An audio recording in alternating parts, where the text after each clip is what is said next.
Alrighty, let's talk gear. You were out of the way the whole time. As soon as I start filming, you guys gonna show up? Okay, how about this? You come here, up. Misha? Misha, up, come on. Good girl.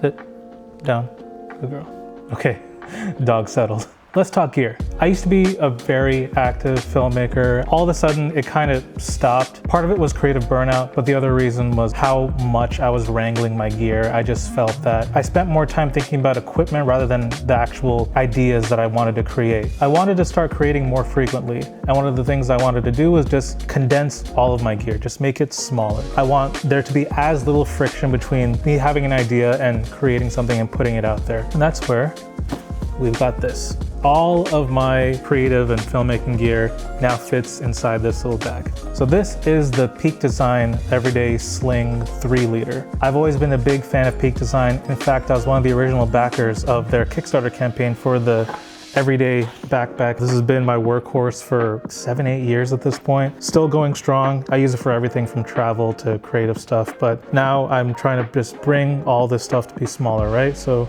here we have the Everyday Sling. This is the Coyote color. And this particular model, the color and the fabric on the outside is actually made out of recycled fishing nets. So really sustainable, really cool that Peak Design does that. They have a whole little card that shows like all of the sustainability efforts that they do. Love that, love to support them. So let's go through it. What do I have inside?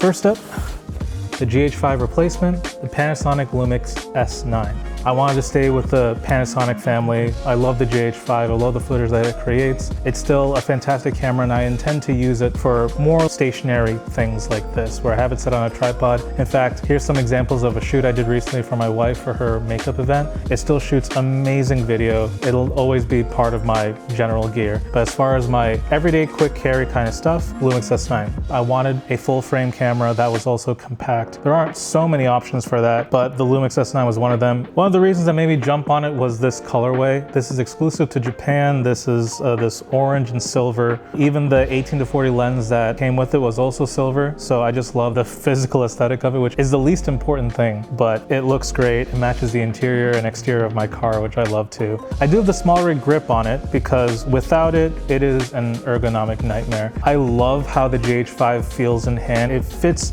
my hand perfectly, like it works so well. And obviously if I want something to be compact, there has to be a compromise, and ergonomics are the compromise for this camera, but with this grip, it makes things a little bit easier. I also have this right here attached, and that is the Peak Design cuff link, which I have on my wrist right here. If I undo this, I can easily attach it. There we go, perfectly safe. And so if I'm ever shooting handheld, I have this attached, and because the cuff link is magnetic, it easily stashes away and it just looks like a regular bracelet, which is stylish. One of the things I love about this camera, the open gate recording is fantastic, which means it shoots a 3:2 aspect ratio. Originally, I was one of those guys that just was hating on vertical video back when TikTok was becoming a big thing. I was like, oh man, everything has to be horizontal. That's the proper way to do things. But the world had moved on. Vertical video became a huge thing. And so I always wished for something that could possibly shoot in a square aspect ratio, so you can have both vertical and horizontal with minimal zooming and cropping. This is a 3:2 open gate, full sensor readout. Here's an example of when I shot my movie review. This is how the full frame looks like, and this is how a vertical frame looks like, and this is what a widescreen frame will look like for YouTube. It lets me just shoot as if it's a normal horizontal thing, and I can easily crop in because it gives me more vertical space. On top of that, the MP4 Lite codec is fantastic. It compresses in a really intelligent way. The footage still looks amazing, and the file sizes are so small. If I do want the full big boy, full 200 megabits per second, 6K open gate, it does give me that option, but I've yet to actually do that because of the sort of creator stuff that I do. This is perfectly fine and acceptable for that. All right, so that's the camera. The other thing that I got recently is the DJI Mic Mini. So I'm actually using it right now to record this. Audio has always been an issue for me. Before I used a Rode video mic, which would be stuck on top of the camera, be sticking out, it'd be a bit unwieldy, and the audio quality was decent, but having a lavalier mic right here that's really small and delivers such high quality audio, so good. and it makes things way easy. I can just hook it up on top of the camera and off I go. Don't even have to think about it. The Mic Mini has been great. I've been using it pretty much every time I use this camera, and great audio is so crucial. You can get away with whatever quality video, but if your audio is bad, it just ruins everything. So I'm glad to have a nice quality mic right now. I now also have a mini Manfrotto tripod. Can just stick camera on here, press this little button, and you got a little ball head that can go all the way around too, which is really nifty.